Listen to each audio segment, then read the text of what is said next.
Okay, so I received an email today from one of the people who was at the concentration retreat.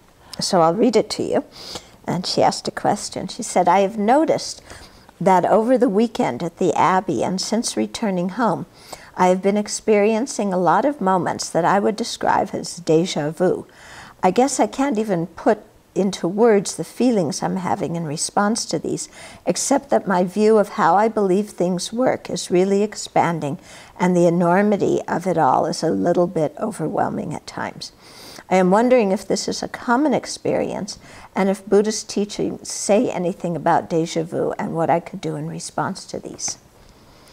Okay, so what we call deja vu, I was going to say in English, but it's actually a French word, means when we're in a situation and we have this feeling of familiarity with it, as if we've been in a place before or had a similar experience before.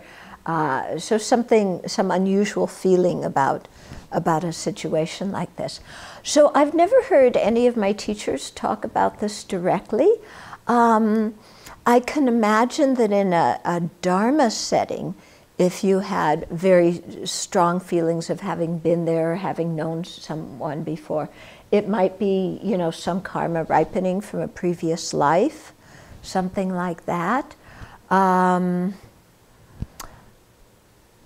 But what I picked up on more in the email is the fact that she's really feeling that how I believe things work is really expanding, and the enormity of it all is really getting to her. Okay, so I think that certainly is very, very common when we study the Dharma, you know, because our usual view on the world is so narrow, you know, we're usually just thinking me, I, my, mine, what do I have to do today, what's going to affect me, my life, my plans, my this, my that. And we're, you know, completely block everything else out, you know, because it's not related to the center of the universe, which is me. But rather, here, you know, when we start studying the Dharma, we realize that, well, sad to say, we aren't the center of the universe, and that there's all these other sentient beings out there, and that all of them have feelings and experiences just like us. All of them want to be happy and not suffer just like us, you know. And so it really puts our own life in a very, very different perspective. You know, we have to step back a little bit and say, I have a precious life, human life, and in that way my life is really important.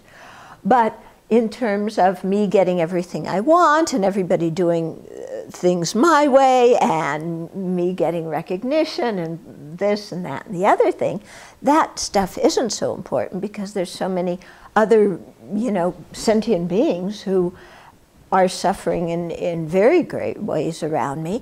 And I also, you know, want to help them. I want to go beyond the limits of my own self and really reach out and connect with others and do something to try and help their situation, ameliorate their situation. So, you know, that very much changes the way we look at things and can feel very strange to us at first. Yeah.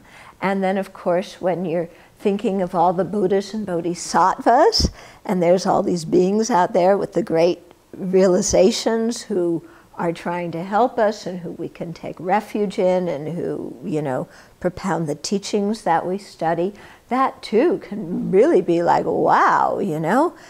Again, it's breaking out of this narrowness of me.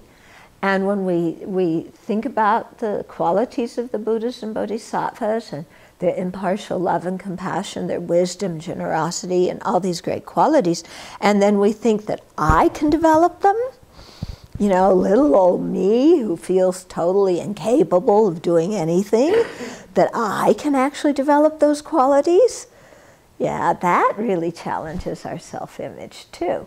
So, you know, all these kind of ways in which we broaden and expand our perspective of the world when we begin to practice the Dharma. And so that, you know, it takes some time to get used to this new perspective, certainly.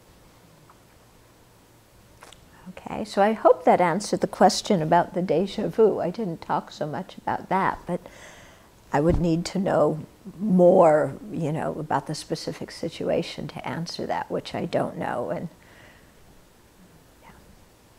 Okay.